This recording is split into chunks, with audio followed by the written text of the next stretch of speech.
picture the year 700 BCE, central Anatolia. A vast, wind-swept plain of volcanic rock under an enormous sky, dry grass, stone towers rising from the earth like fingers, and silence, except for the wind. Nothing moves on the surface, no walls, no gates, no soldiers, and yet 20,000 people are alive right now beneath your feet.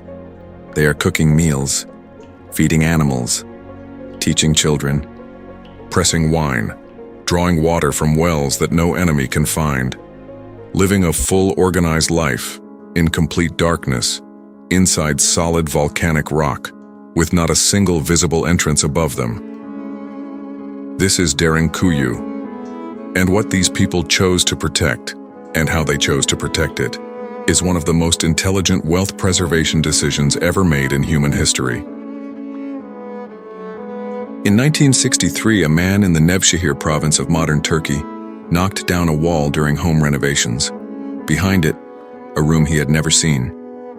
Beyond that room, a corridor. Beyond the corridor, a tunnel, descending. He kept following it, level after level, chamber after chamber, all carved by hand into solid volcanic stone with a precision that stopped archaeologists cold when they finally arrived. 18 levels, 85 meters deep, equivalent to a 25-story building built downward into the earth. Space enough to house 20,000 people, their animals, and months of food and water. Sealed, protected, and completely invisible from above. It had been sitting there undisturbed for more than 2,500 years. The region is Cappadocia, in the heart of modern Turkey. The city is called Derinkuyu, which simply means deep well. And the question it asks us, across 3,000 years of silence, is one that cuts straight to the core of financial history. What is the most valuable thing a community can protect? The people who built this place answered that question in engineering, in geology, in mathematics, with a precision so extraordinary that their answer is still standing today, in 2026, exactly as they left it. Wealth preservation, decoded through 3,000 years of evidence. This is the financial archaeology, decoding the hidden architecture of wealth. To understand what these people were protecting, you need to understand the world they lived in. Cappadocia was not a remote corner of the ancient world. It was the center of it. Draw a line from the Persian Empire in the east to the Greek city-states in the west. Draw another from Egypt in the south to the Great Steppes of the north. Those two lines cross in Anatolia, in Cappadocia. The Hittites built one of antiquity's great empires right here. Cyrus the Great swept his armies through this corridor. Alexander passed through. Roman legions marched through. Byzantine administrators governed here for centuries. Every empire, every army, every caravan connecting the ancient world passed through this land. And that created a problem that had nothing to do with politics or loyalty. It was a pure economic problem. When an army of 50,000 soldiers moved through your land, they did not pay for what they took. Ancient military logistics worked by living off the territory being crossed. Grain stores, oil, livestock, wine. Whatever a settlement had stored for the season became available to the forces in transit.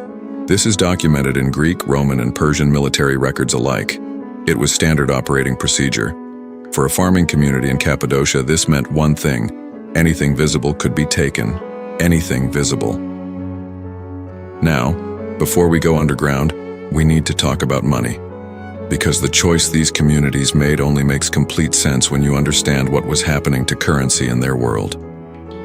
The Roman denarius was, for centuries, the dominant currency of the ancient Mediterranean. A silver coin, reliable, widely accepted. In the early empire, it contained approximately 95% silver. Over the following 2.5 centuries, the silver content was gradually reduced. By the late 3rd century CE, that content had reached approximately 2%. The price record documents exactly what happened. A modius, a standard grain measure of roughly 8.7 liters, cost about 0.75 denarii before the adjustments began in 64 CE. By 301 CE, the Edict of Diocletian recorded the same measure of grain at 50 denarii. 66 times more expensive. In coin. The grain itself had not changed. Not a single calorie, not a single gram.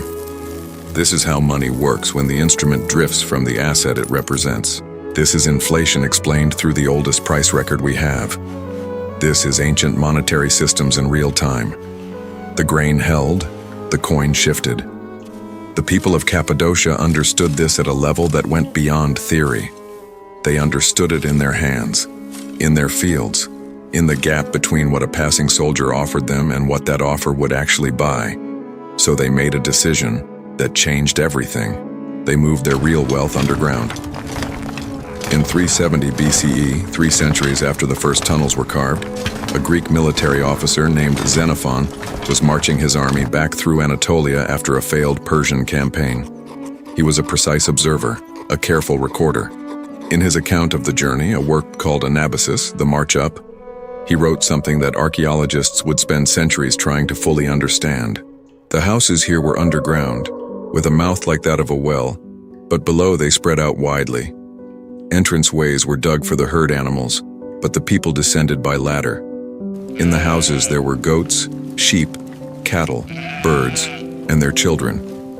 Inside, all the animals were kept fed on a diet of fodder. He was not writing legend, he was writing field notes. What he saw was real, and what made it possible was geological. The rock beneath Cappadocia is called volcanic tuff. It is a rare material, formed from ancient volcanic ash, compressed over millions of years. When you cut it, it is soft enough to shape with iron hand tools. When it is exposed to air, it slowly hardens, becoming as stable and load-bearing as concrete. It was, in every sense, the perfect building material for an underground city. The Phrygians, the Iron Age civilization that the Turkish Department of Culture identifies as the original architects of Derinkuyu, working in the 8th and 7th centuries BCE, recognized this immediately. They began carving. Generation by generation, the city descended. By the time Byzantine communities added their layers centuries later, Derinkuyu had reached 18 documented levels, approximately 85 meters of carved, engineered, inhabited space beneath the earth. And every single level had a purpose. The top levels, closest to the surface, housed the stables. The animals stayed high for 2 reasons: practical logistics and warmth. Animal body heat rises naturally. By keeping the livestock near the top, the warmth they generated moved down through the levels, helping to regulate the temperature in the living spaces below. The middle levels held the residential chambers, communal kitchens, gathering spaces, and, confirmed by archaeological study of its architectural form, a missionary school. Education did not stop underground. Community life did not stop underground. The routine of daily existence continued, sealed inside the rock. And at the very bottom, the deepest, most protected, most thermally stable levels, were the assets that the entire structure existed to protect: the grain silos, the oil chambers, the wine presses. Here is the detail that makes this extraordinary, and confirmed by science. Archaeological and geophysical studies have confirmed that the underground temperature at those depths holds constant at 13 to 15 degrees Celsius, year-round. Summer surface temperatures in Cappadocia reach 35 degrees. Winter drops well below freezing. 13 to 15 degrees is the precise range at which grain resists fungal growth and pest infestation. The precise range at which stored oils hold stable against oxidation. The precise range at which wine ages slowly without spoiling. The builders of Derinkuyu had not discovered this by accident. They had found the one depth in the earth where the geology itself becomes a preservation vault. The earth was the technology, and the grain stored at the bottom of Derinkuyu was safer than any grain stored in any visible warehouse anywhere in the ancient world. There is one object inside Derinkuyu that stops every visitor who sees it: a stone door, circular, carved from a single piece of volcanic rock, between 200 and 500 kilograms. It sits in a track, also carved from solid rock, that runs along the floor of a tunnel corridor. That corridor is 70 centimeters wide. One person, crouching, sideways. That is the full width of the passage. At the center of the stone door, a hole, perfectly sized for a spear or a bow. From the inside, a single defender could hold that opening. From the outside, 10,000 soldiers faced the same impossible geometry as one. Single file, stooped, unable to raise a shield, unable to organize, unable to use any numerical advantage whatsoever. Military historians studying the underground cities of Cappadocia call this defensive asymmetry. The engineering created a condition where the cost of entry, in lives, in time, in resources, exceeded any rational estimate of what lay beyond. The vault protected itself by making the attack not worth making. That is not primitive defense. That is sophisticated financial engineering. The same principle behind every modern security system ever designed. Make the cost of breach exceed the value of what is inside, carved in stone, 2,700 years ago. Now, the ventilation system. Because this is where the engineering crosses from impressive into something that modern structural engineers still study with genuine respect. More than 50 ventilation shafts penetrate the rock from the surface down through every level. The deepest extends approximately 55 meters into the earth. These shafts did three things simultaneously. First, air. Each shaft was designed with a slight incline that created a natural pressure differential. Fresh air was drawn downward on one side, exhaled upward on the other. A passive ventilation system with no moving parts, carved in rock, functioning continuously for millennia. Second, water. The shafts connected to underground aquifers, water sources deep within the rock, completely separate from any surface supply. An army above could poison every river and well in the region. The people of Derinkuyu would still have clean water. From below, invisible, untouchable. Third, invisibility. The slight incline created a natural chimney effect for smoke from kitchens and oil lamps. That smoke was drawn upward and dispersed through the porous volcanic soil above, diffused over such a wide surface area that no visible column ever formed. From the surface, no smoke, no light, no sound, no entrance. The city did not hide. It simply did not exist, from any perspective above the ground.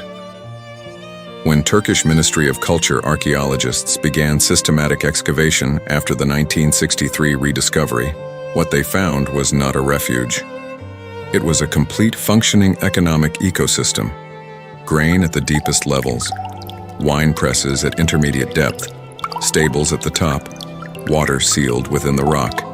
Every element serving one purpose, preserving productive assets across an extended period of time.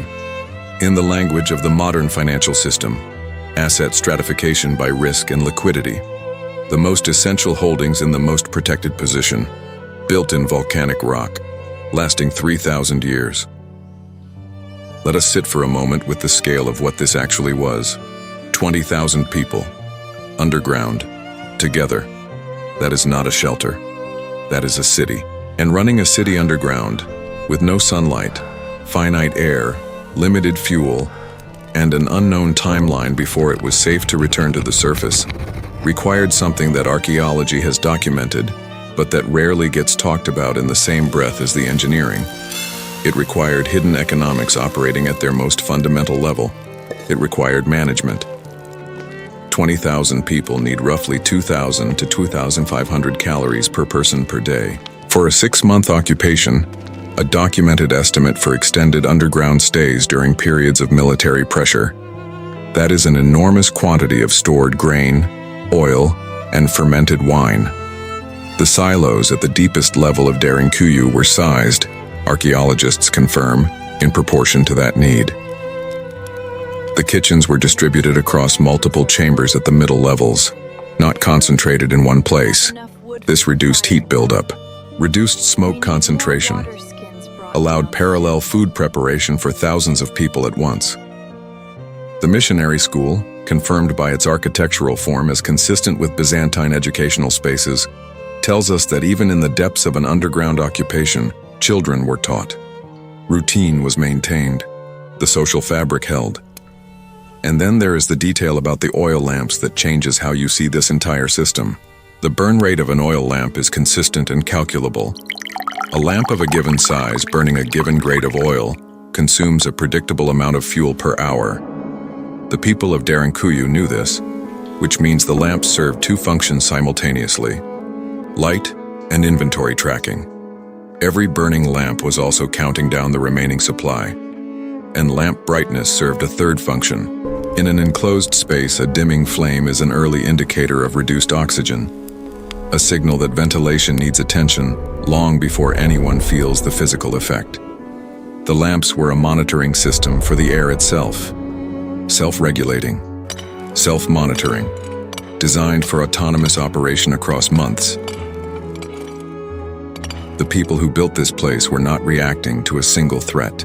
They were building for uncertainty itself, designing a system that could run without intervention, sustain thousands of lives, and preserve the assets that made those lives possible. This was financial architecture. The wealth origins of Cappadocian resilience were not in gold or silver. They were in grain, oil, engineering, and the long horizon thinking to place all of it exactly where it needed to be. And here is what makes this story truly remarkable. The people of Cappadocia were not the last to reach this conclusion. 1,300 kilometers beyond the Arctic Circle, a frozen Norwegian island, a mountain of solid permafrost rock, and 100 meters inside that rock, a steel door that the Norwegian government sealed in February 2008, the Svalbard Global Seed Vault. Inside, more than 1.3 million seed varieties: wheat, rice, maize, sorghum, beans, the genetic foundation of the world's food supply, stored underground in constant cold, protected from every foreseeable external risk. As of 2025, 61 gene banks from nearly every nation on Earth deposited 64,331 new samples in a single year. Essential assets, underground, temperature-controlled, geologically stable, and visible from above. The logic of Derinkuyu, built in the 8th century BCE, is identical to the logic that built Svalbard in the 21st century CE. 3,000 years, the same architecture, the same answer to the same question. This is what financial history reveals when you look across long enough time horizons. Not trends, not cycles, principles. Permanent, recurring, human principles about what actually holds value when everything else is under pressure. The Roman state understood part of this. They built the Horea, massive grain warehouses across the empire, to hold caloric reserves as a form of sovereign wealth. Grain as a strategic asset of the state, documented in Roman administrative records. The modern banking system holds reserves, physical and digital, in distributed, redundant, protected facilities. Today in 2026, the world's most critical data infrastructure is built inside mountains, inside former military bunkers, inside facilities designed for the same geological stability that made Cappadocia work 3,000 years ago. The form changes. The logic does not. Financial archaeology surfaces a pattern that runs beneath every era of recorded economic history. The institutions and communities that endured were the ones that thought in centuries. That protected what was essential. That understood the difference between the value of a thing and the symbol used to represent it. Grain and seeds are the same conversation, separated by 3 millennia. The architecture of preservation has always been the architecture of endurance. So what does a 2,700-year-old underground city in Turkey have to say to someone making financial decisions today? Managing their personal finance in 2026, thinking about what to hold, what to protect, how far ahead to plan. 3 things, and they are all carved into the rock at Derinkuyu. The first, protect what has productive value. The Cappadocians stored grain, oil, and wine, chosen for what they did, for the calories they held, for the light they produced, for the trade value they carried independent of any declaration by any authority. When the denarius lost 98% of its silver content over 2 centuries, the grain it bought did not change, not 1 calorie. The instrument drifted. The asset held. Modern wealth building carries the same principle forward. Assets with direct productive value, land that generates, infrastructure that enables, resources that sustain, have shown the widest durability across the broadest range of economic conditions in the documented record.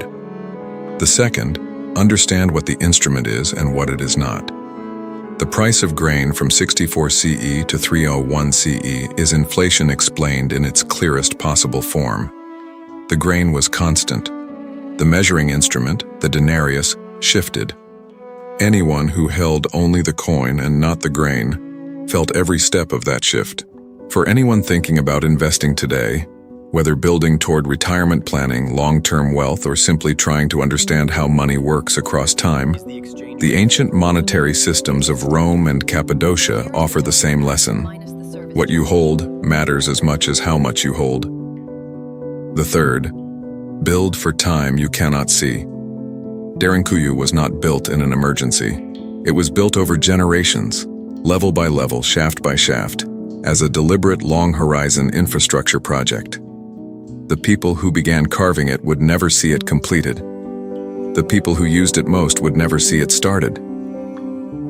Financial freedom, in its most durable documented form, has always been the result of this kind of thinking. Protection before display, duration before speed, resilience before size. The rock at Cappadocia holds its 13 degrees today, as it held them in 700 BCE. The grain chambers are still intact. The ventilation shafts still function. The stone doors still roll on their tracks. The people who carved them understood something that took the rest of the world centuries to articulate. The most enduring wealth is the kind designed to last, chosen for what it fundamentally is, placed where it is truly protected, built for the time beyond what you can see. In 1963, a man knocked down a wall. He was not an archaeologist. He was not looking for anything. He was renovating his home. And behind that wall, a city appeared. A city where 20,000 people lived in complete darkness and perfect order, protecting the things that mattered most. Where children had been educated, and animals had been fed, and grain had been rationed with mathematical precision.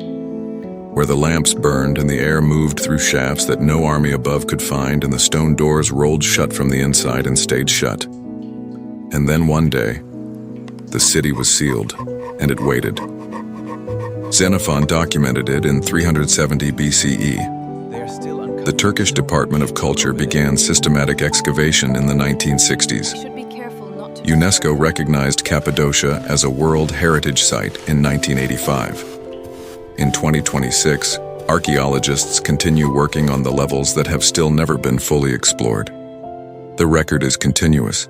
The evidence is intact. And 1,300 kilometers above the Arctic Circle, a Norwegian mountain holds 1.3 million seed varieties in permafrost, confirming that the smartest institutions on Earth in 2026 are still answering the same question the Phrygians answered in 700 BCE. What is worth protecting? How do you protect it? And where do you put it so that it lasts? The most powerful vault in the ancient world had no visible entrance. The most enduring wealth was the most quietly preserved. If this kind of story, real, documented, and still relevant today, is what you are looking for, subscribe. Every video on this channel is built on verified evidence. The next episode is already on its way. And before you go, one question for the comments. If the people of Cappadocia were alive today, where do you think they would store their wealth? Drop your answer below. I want to know what you think.